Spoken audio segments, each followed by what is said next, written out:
नमस्कार, आप देख रहे हैं एनडीटीवी इंडिया। हमारी खास पेशकश के साथ मैं हूं अनंत भट्ट। यकूम जनवरी है, नया साल है, दिसंबर में पूछूंगा क्या हाल है। ये बड़ा ही मशहूर और मकबूल शेर है जिसे अक्सर तंज के तौर पर इस्तेमाल किया जाता है। लेकिन 2024 के आईने में यही शेर अगर किसी ने भारत के लिए कहा होता तो जिगर मुरादाबादी के शेर में जवाब कुछ यूं होता, जो तूफानों में पलते जा रहे हैं वही दुनिया बदलते जा रहे हैं। भारत आज वाकई दुनिया बदल रहा है। साल 2024 में भारत के नाम उपलब्धियों की लंबी फहरिस्त है। बात आर्थिक मोर्चे की हो, शिक्षा की हो, कारोबार की हो, दुनिया के ताकतवर मुल्कों से होड़ लेता भारत आगे बढ़ता जा रहा है, नए कीर्तिमान गढ़ता रहा। अब 2025 का सूरज हिंदुस्तान को सलाम कर रहा है।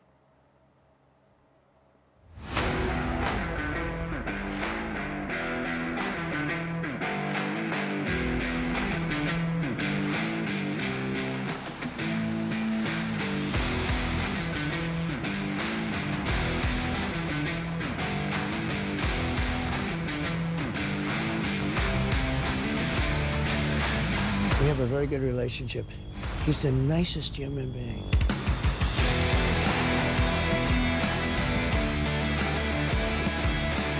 उसको वही तक से प्रेम है।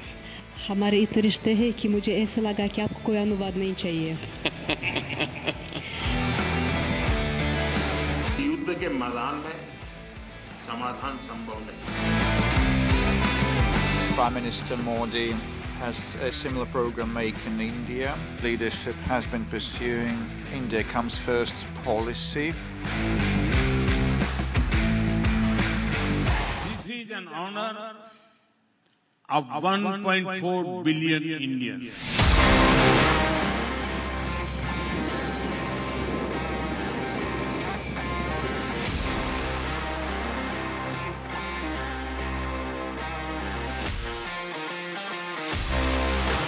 सम्मान बढ़ता है शक्ति से, शक्ति मिलती है सही सोच, उद्यम और परिश्रम के सफल परिणाम से। तरक्की के हर प्रयास को कामयाब बनाने के लिए भारत का प्लान सेट है। 2025 की पहली जनवरी से 2025 के 31 दिसंबर तक एक तारीख यानी 365 दिन यानी 8,760 घंटे के लिए भारत का पूरा प्लान तैयार है। ये सब ठीक वैसे ही हो रहा है, उसी पैटर्न पर चल रहा है जैसे 2024 में हुआ।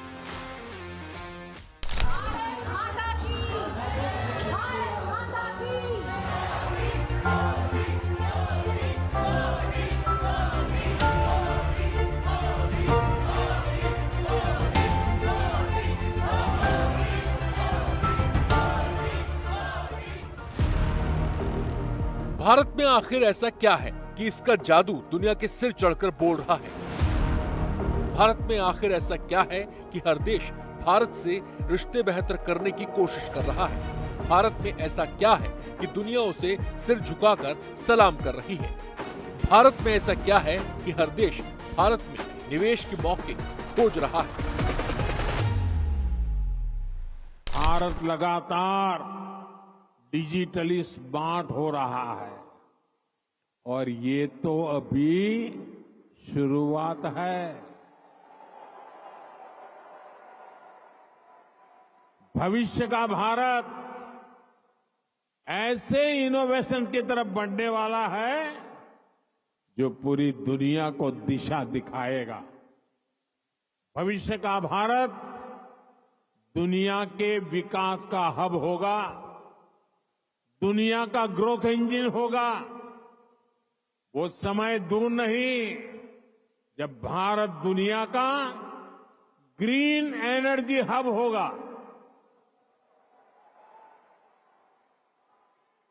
फार्मा हब होगा, इलेक्ट्रॉनिक्स हब होगा, ऑटोमोबाइल हब होगा, सेमीकंडक्टर हब होगा, लीगल इंश्योरेंस हब होगा, कॉन्ट्रैक्टिंग कॉमर्शियल हब होगा। आप देखेंगे जब दुनिया के बड़े बड़े इकोनॉमिक सेंटर्स भारत में होंगे। इस विश्वास के पीछे है इनोवेशन और फाइनेंशियल टेक्नोलॉजी यानी फिनटेक का पूरा इकोसिस्टम, जो भारत की अर्थव्यवस्था को लगातार मजबूत कर रहा है और विदेश में भारत की साख बढ़ा रहा है।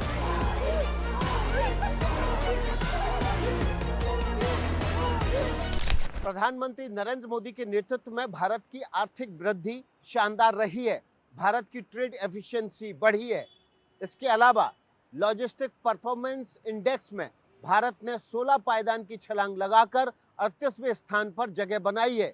ये भारत की कारोबारी जगत में बढ़ती ताकत का सबूत है। भारत के पास वैसे तो पॉलिसी के कई के हैं, लेकिन इनमें सबसे खास है मेक इन इंडिया, जिसने 25 सितंबर 2024 को अपने 10 साल पूरे किए। अब इसका डंका पूरी दुनिया में बज रहा है। Prime Minister Modi has a similar program, Make in India, and this is a very similar program to ours, and we would be ready to place our manufacturing sites in India. Also, the biggest investment in the Indian Prime Minister of India and the government of India have been creating stable, and this is because the Indian leadership has been pursuing India comes first policy, and we believe that investments in India are profitable. इसके पीछे है भारत की वो आर्थिक तरक्की जो पूरी दुनिया का ध्यान अपनी तरफ खींच रही है। इस लिहाज से देखें तो साल 2024 बेहद खास रहा। देश के विदेशी मुद्रा भंडार में 700 बिलियन अमेरिकी डॉलर का आंकड़ा पार किया और विदेशी मुद्रा भंडार के मामले में भारत विश्व के टॉप 4 देशों में शामिल हो गया। विदेशी मुद्रा भंडार के मामले में चीन, जापान और स्विट्जरलैंड के बाद अब भारत का नंबर आता है। एक साल या उससे अधिक के अनुमानित आयात के लिए भारत को अब विदेशी मुद्रा की कोई कमी नहीं होगी। ये इतना इजाफा जो इसमें हुआ है, ये जरूर दिखाता है कि जो हमारी इस मामले में जो लायबिलिटीज हो सकती हैं उसको सर्विस करने के लिए एक बहुत सॉलिड फॉरेन एक्सचेंज रिजर्व और विदेशी मुद्रा भंडार का हमारे पास खजाना है। और हम ये ना भूलें कि 1991 में यही रिजर्व्स इतने गिर गए थे कि कंट्री को अपना गोल्ड भी गिरवी रखना पड़ा था। तो उस दिनों से हम बहुत आगे बढ़ चुके हैं और ये अपने आप में एक भारतीयों को एक बहुत गर्व होना चाहिए इतने अच्छे फॉरेक्स एक्सचेंज रिजर्व के सरप्लस और इसकी इतनी ज्यादा जो एक बेस हो गया है उसको देखते हुए। वर्ल्ड इकोनॉमिक फोरम यानी WEF की रिपोर्ट के मुताबिक 2024 में ग्लोबल कॉम्पिटिटिवनेस इंडेक्स में भारत 39वें स्थान पर पहुंच गया। भारत अभी सिर्फ $5 ट्रिलियन इकोनॉमी की बात कर रहा है। प्रधानमंत्री मोदी के करिश्माई नेतृत्व में उसी हिसाब से आगे भी बढ़ रहा है, लेकिन दुनिया भारत के लिए $10 ट्रिलियन इकोनॉमी का टारगेट सेट कर रही है। वर्ल्ड इकोनॉमिक फोरम के अध्यक्ष बोर्गे ब्रेंडे ने हाल में एक इंटरव्यू में जो बात कही वो हर देशवासी को ध्यान से देखनी चाहिए।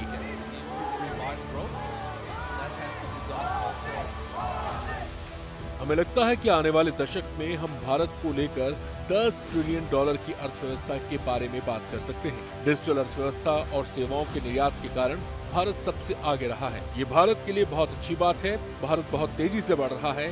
भारत में लोगों की बहुत रुचि है। आर्थिक सुधारों ने भारत को विश्व बाजार का ऐसा प्लेयर बना दिया है जो किसी भी चुनौती से टकराने को तैयार है। देखिए, जो ग्लोबल कॉम्पिटिटिवनेस इंडेक्स है उसमें 39th रैंक इंडिया की हो गई है। ये दिखाता है कि किस तरह से हर वॉक ऑफ लाइफ में जो बिजनेस करने का, इंडस्ट्री लगाने का और compete करने का जो माहौल है और पूरा इकोसिस्टम है हमारे मुल्क में, उसमें हर तरह से सुधार हर चीजों में हुआ है। चाहे वो हमारा इनोवेशन इंडेक्स हो, चाहे हमारा IPR रिजीम हो, हमारा लैंड एक्विजिशन की ईज हो, या लेबर रिफॉर्म्स जो हैं उसको भी किस तरह से दिखलाता है। भारत 2030 तक विश्व की तीसरी सबसे बड़ी अर्थव्यवस्था बनने की राह पर है और दुनिया भारत से नेतृत्व की आस लगाए बैठी है, जो अलग अलग जगह अलग अलग मौकों पर सामने आती रही है। Prime Minister Modi is the boss.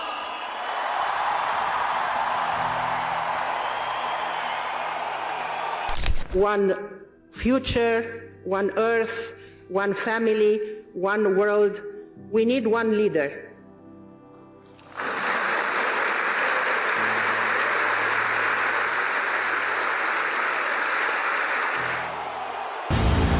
तकनीक के पीछे है वो दृढ़ संकल्प जिसके दम पर प्रधानमंत्री मोदी की अगुवाई में भारत तेजी से आगे बढ़ रहा है। लॉजिस्टिक्स से लेकर इनोवेशन, सुरक्षा और साइबर सुरक्षा तक के क्षेत्रों में रोज नए कीर्तिमान बना रहा है। 2024 में भारत चीन के बाद दुनिया का दूसरा सबसे बड़ा इस्पात उत्पादक बन गया। मोबाइल फोन का प्रोडक्शन करने वाले देशों में भारत दूसरे स्थान पर पहुंच गया। पिछले एक दशक में भारत ने तकनीक को जिस तरह से तरक्की से जोड़ा है वो पूरी दुनिया को हैरान कर रहा है। India has been able to lift 800 people out of poverty over the last 5 or 6 years simply by the use of the smartphone. Rural farmers in India who never had a relationship with the banking system are now able to transact all their businesses on their smartphone. They pay their bills, they receive payment for orders. 800 million people lifted out of poverty. Because there's a high level of internet penetration in India. Almost everyone has a cell phone.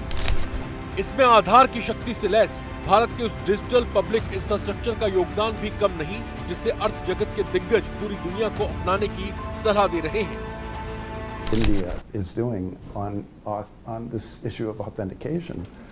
And I think it's really exciting because the government has to be involved, as they are, but they have this foundation with the Aadhaar system that means they can do things that most governments around the world can't do. And I think India, just as India did this for Aadhaar, I think for telephony and electronic authentication, I think India could really show the world how to do it right.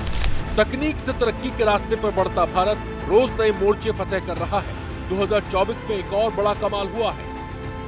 2014 के पहले बंदरगाहों पर मालवाहक जहाजों के load unload होने में 94 घंटे लगते थे, लेकिन अब 2024 में ये समय घटकर महज 48 घंटे रह गए हैं। प्रधानमंत्री नरेंद्र मोदी की अगुवाई में भारत उपलब्धियों का रिकॉर्ड बना रहा है, जिसे दुनिया सलाम कर रही है।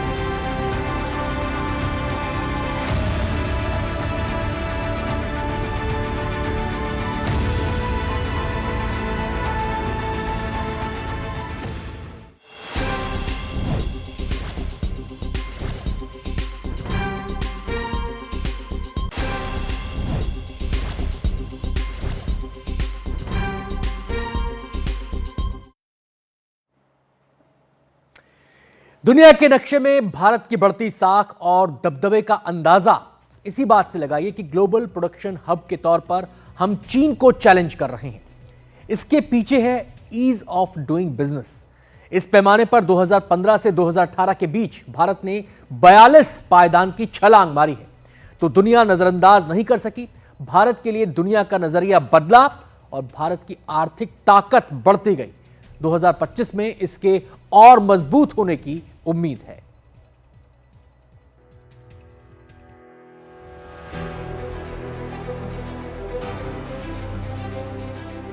विकासशील से विकसित और विश्व के एक देश से विश्व गुरु बनने का लक्ष्य हासिल करना हो तो नई सोच, नए संकल्प के साथ बढ़ना होता है।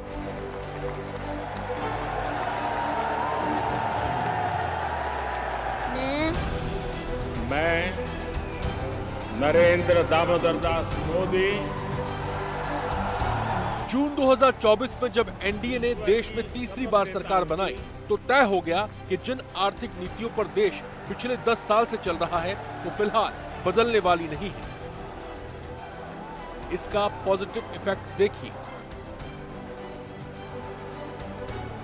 In the past 10 years, under the strong leadership and constant support of Honorable Prime Minister Mr. Modi for manufacturing industries, Indian automobile market has been expanding steadily. As a result, India has become a third largest automobile market in the world. We should have also scaled up production capacity substantially in India. Thanks to Prime Minister, Mr. Modi's progressive approach and India's growth. We will invest in the future also. 2024 में महंगाई के दबाव के बावजूद automobile और tour and travel sector में भारत का परचम लहराता रहा। हाईवे, रेलवे और अर्बन डेवलपमेंट में निवेश होता रहा। अप्रैल-नवंबर 2024 के बीच भारतीय निर्यात 7.61% बढ़कर करीब 536 अरब डॉलर तक पहुंच गया, तो इंपोर्ट 9.55% की बढ़ोतरी के साथ करीब 619 अरब डॉलर तक पहुंच गया। इस दौरान भारत का ट्रेड सरप्लस करीब 82 अरब डॉलर के आसपास रहा। भारत ने अमेरिका समेत 151 देशों के साथ ट्रेड सरप्लस बनाए रखा। दुनिया पर इस वक्त आर्थिक मंदी का खतरा मंडरा रहा है। अमेरिका, रूस, चीन, जापान, जर्मनी जैसे तमाम ताकतवर देशों को इससे बचने का रास्ता नहीं दिखाई दे रहा। लेकिन मंदी के इस खतरे के बावजूद भारत की उपलब्धियों का सिलसिला दुनिया को हैरान कर रहा है। फॉरेन डायरेक्ट इन्वेस्टमेंट यानी FDI के मुद्दे पर भारत ने रिकॉर्ड बना दिया है। पहली छमाही में इसमें 26% की बढ़ोतरी दर्ज की गई, जिसका आंकड़ा 42.1 अरब डॉलर तक जा पहुंचा है। एक्सपर्ट्स का मानना है कि अगला साल भारत की अर्थव्यवस्था के लिहाज से और भी अच्छा रह सकता है। जाहिर सी बात है, जितना इन्वेस्टमेंट आएगा कंट्री में, जितनी बहुत सारा इन्वेस्टमेंट फॉरेन एक्सचेंज के फॉर्म में आता है और जॉब्स क्रिएट होती हैं और मार्केट क्रिएट होता है और इकोनॉमी को इजाफा मिलता है और हमारे इवेंचुअली जब FDI फ्रक्टिफाई करेगा, ये जो जिसकी शुरुआत 2025 से हो जाएगी और आगे 2-3 साल में ये जो सारा कमिटेड FDI है, जब ये रोल इन कर जाएगा तो जाहिर सी बात है इसमें हर तरह से हमारे GDP में सुधार की ग्रोथ रेट में सुधार होगा। और सबसे बड़ी चीज जो इसमें मुझे भारत में लगती है, जॉब क्रिएशन, वो उसमें एक बहुत उम्मीद बन के आएगी। इसका श्रेय प्रधानमंत्री नरेंद्र मोदी को ही जाता है। बुनियादी ढांचे, बाजार और इनोवेशन के मामले में मिली बढ़त ने भारत को एक ऐसा देश बना दिया है और प्रधानमंत्री नरेंद्र मोदी एक ऐसे शख्स के तौर पर उभरे हैं जिनके जरिए हर कोई भारत से दोस्ती का हाथ मिलाना चाहता है। India. He's a friend of mine. It's great. Before him, they were replacing him every year. It was very unstable. He came along. He's in a lap He's great. He's a friend of mine. But on the outside, he looks like he's your father. He's the nicest, total killer. We have a very good relationship. He's the nicest human being.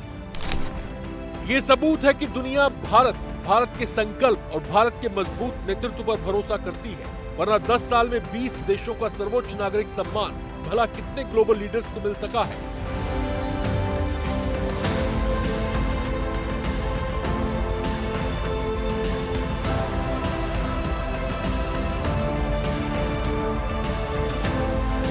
आज भारत सबकी जरूरत बन चुका है और मोदी सबके favourite बन चुके हैं। इसका सबूत पिछले साल यानी सितंबर 2023 में दिल्ली में हुए G20 शिखर सम्मेलन में दिखा, जब दुनिया के तमाम ताकतवर मुल्कों के राष्ट्राध्यक्ष एक नए भारत से रूबरू हो रहे थे।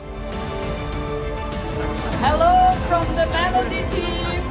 और करीब 2 महीने पहले जब रूस के कजान शहर में भी ब्रिक्स का शिखर सम्मेलन चल रहा था, तब भारत ने वहां भी अपनी मजबूत मौजूदगी दर्ज कराई। मुझे खुशी है कि 2021 में भारत की अध्यक्षता के दौरान प्रस्तावित ब्रिक्स स्टार्टअप फोरम इस वर्ष लॉन्च किया जाएगा। भारत द्वारा दिया गया रेलवे रिसर्च नेटवर्क का इनिशिएटिव भी ब्रिक्स देशों के बीच लॉजिस्टिक्स और सप्लाई चेन कनेक्टिविटी बढ़ाने में अहम भूमिका निभा रहा है। एक जमाना था जब कूटनीति के ग्लोबल प्लेटफॉर्म पर भारत पांव रखने की जगह तलाश रहा था, और एक आज का दौर है जब दुनिया भारत से नेतृत्व की उम्मीद कर रही है। बात कूटनीति की हो या फिर अर्थव्यवस्था की, भारत ग्लोबल साउथ में नेतृत्व करने के करीब दिखाई दे रहा है। चीन से रिश्ते बेहतर हो रहे हैं। G7 में कनाडा को छोड़कर बाकी सभी देशों के साथ रिश्ते काफ़ी मजबूत हैं। रूस के साथ भारत की दोस्ती बनी हुई है, जिस पर बाकी पश्चिम के देश भी ज़्यादा विरोध नहीं कर पा रहे। भारत के अलावा दुनिया में ऐसी कोई बड़ी अर्थव्यवस्था नहीं है जिसके हर देश के साथ दोस्ती भरे रिश्ते हों। यहाँ तक कि अब चीन से भी बात हो रही है। रूस के कजान में ब्रिक्स समिट के दौरान 5 साल बाद पहली बार पीएम मोदी और चीन के राष्ट्रपति शी जिनपिंग आमने सामने बैठे और बात की। इस मीटिंग की जितनी अहमियत भारत के लिए है, चीन के लिए उससे कम नहीं, क्योंकि 2024 में वैश्विक मंच पर भारत एक ऐसे किरदार के तौर पर उभरा है जिसके सामने संभावनाओं का सागर है, उम्मीदों का आसमान है और 2025 का वो चमकता सूरज भी है जिसकी रोशनी में देश के विकास और विदेश में दबदबे के और भी अध्याय जोड़े जाने हैं।